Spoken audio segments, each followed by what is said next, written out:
Bismillahirrahmanirrahim. Assalamualaikum warahmatullahi wabarakatuh.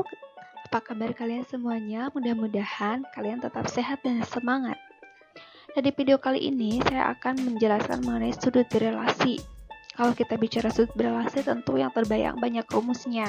Nah, mudah-mudahan dengan menonton video ini kalian akan bisa menguasai sudut berelasi itu kurang dari 10 menit. Nah, sebelumnya jangan lupa subscribe nih, bagi yang belum subscribe wajib subscribe karena subscribe itu gratis.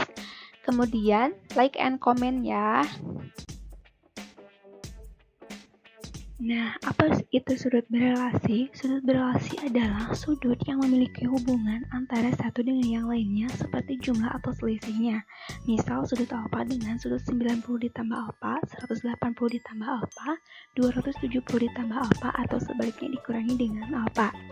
Dengan sudut berelasi, kita dapat menghitung nilai perbandingan trigonometri untuk sudut-sudut yang lebih besar dari sudut-sudut istimewa. Misalkan, sudut sin 120 derajat.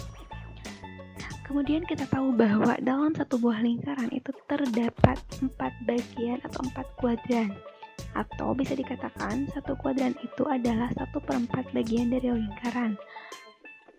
Kalau di sini sumbu X, di bawahnya yang vertikal itu sumbu Y, maka kalau kita simpan 0 derajat di sini, di bagian atas ini adalah 90 derajat.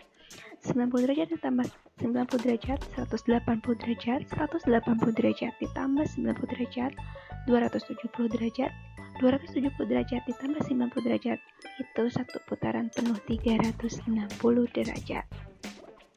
Kemudian 0 derajat sampai dengan 90 derajat kemudian dinamakan dengan kuadran 1.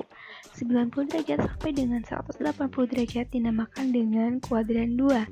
180 derajat sampai dengan 270 derajat dinamakan dengan kuadran 3. Dan terakhir 270 derajat sampai dengan 360 derajat dinamakan dengan kuadran 4. Lalu bagaimana nilai trigonometri di masing-masing kuadran? Nah, untuk di kuadran 1, semua nilai trigonometri baik itu sinus, kosinus, dan tangen itu adalah positif. Sedangkan di kuadran 2 yang positif itu hanyalah sinus saja, dan yang lainnya negatif. Di kuadran 3 yang positif itu hanyalah tangen saja. Kemudian di kuadran 4 yang positif itu adalah kosinus. Nah, yang selanjutnya yang paling penting adalah bagaimana menentukan rumus sudut berelasi di setiap kuadran. Kita fokus saja ke sumbu X karena ada dua alternatif, kita pakainya yang sumbu X atau yang berada di sumbu Y. Nah, kita pakai yang sumbu X kenapa? Karena untuk di sumbu X itu nilai trigonometri tidak berubah. Sin jadi sin, cos jadi cos, dan tangen ya tetap tangen. Tapi kalau kita pakainya yang sumbu Y itu nanti akan berubah. Sinus menjadi cos, cos menjadi sinus, dan tangen menjadi kotangen. Oke, kita sepakat ya menggunakan sumbu X. Nah, karena di sumbu X itu ada angka 180 derajat, 0 derajat, dan 360 derajat, maka angka-angka inilah yang akan muncul di rumus yang akan kita buat, akan kita gunakan. Oke, berarti untuk di kuadran 1, tuh, lihat kuadran 1, kita fokusnya ke 0 derajat, 0 derajat sampai ke 90 derajat itu kan nambah. Berarti rumusnya 0 derajat ditambah alfa. Sedangkan di kuadran 2, kita fokus ke 180 derajat yang ada di sumbu X. Karena dari 180 derajat ke 90 derajat itu berkurang, maka rumusnya 180 derajat dikurangi alfa. Di kuadran 3, kita fokus masih ke 180 derajat karena untuk di sumbu X.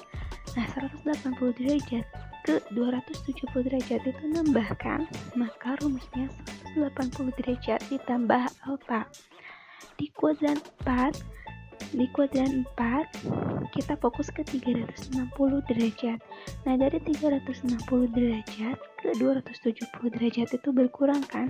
Maka rumusnya 360 derajat dikurangi alfa. Bagaimana? Mudah kan?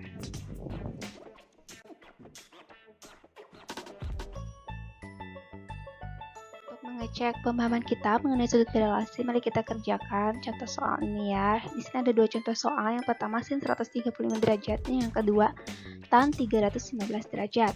Nah, untuk mengerjakan soal pertama, kita fokus ke angka 135 derajat di sini. 135 derajat itu ada di kuadran mana? Nah, 135 derajat itu ada di antara 90 sampai 180 derajat. Jadi, 135 derajat itu ada di kuadran 2. Nah, berarti kita cek sin di kuadran 2 positif ya, kebetulan memang hanya sin yang positif. Kemudian rumus di kuadran 2 yang digunakan adalah 180 derajat dikurangi alfa.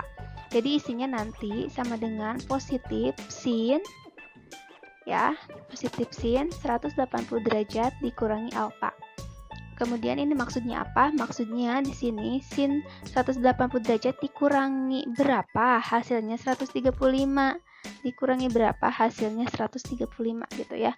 Jadi sin 180 derajat dikurangi 45, atau kita bisa mengurangkan 180 derajat dikurangi 135 itu 45.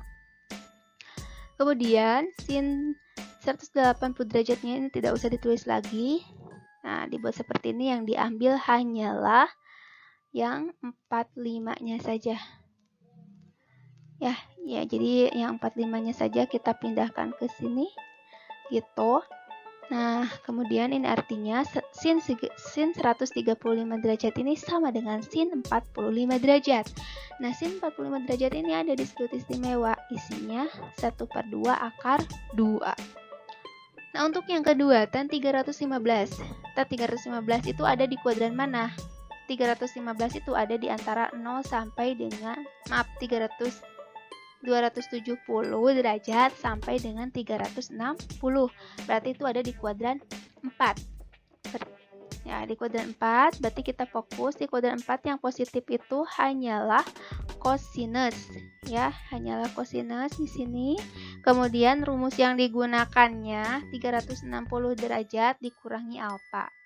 Nah, berarti kita bisa menuliskan, ingat di sana yang positif. Berarti bisa kita tuliskan di sini negatif tan. Kenapa negatif tan? Kok tidak tan saja? Karena kan yang positif di kuadran 4 tadi sudah dikatakan hanya cos saja. Berarti kalau tan itu negatif, jadi tulisnya negatif tan. Negatif tan, rumusnya masukin di sini, pindahin 360 derajat dikurangi alfa. Ini berarti 360 derajat dikurangi berapa? Hasilnya 315, atau 360 derajat dikurangi 315 itu sama dengan alfa. Nah, berarti alfanya 45. Jadi negatif tan 360 derajat dikurangi 45. Kita ambil yang 45-nya saja. Ya, yang 45-nya saja. Jadi ini pindahin nanti ke sini. Gitu. Sehingga ditulis sama dengan negatif tan 45. Tan 45 pada sudut istimewa adalah 1. Jadi isinya sama dengan negatif 1. Nah, itulah soal tentang sudut berrelasi. Semoga kalian paham dengan apa yang dijelaskan. Kalau belum paham, silahkan tinggalkan jejak kalian di kolom komentar. Nanti bisa saya bantu lagi penjelasannya. Terima kasih. Assalamualaikum warahmatullahi wabarakatuh. Sampai jumpa di video selanjutnya.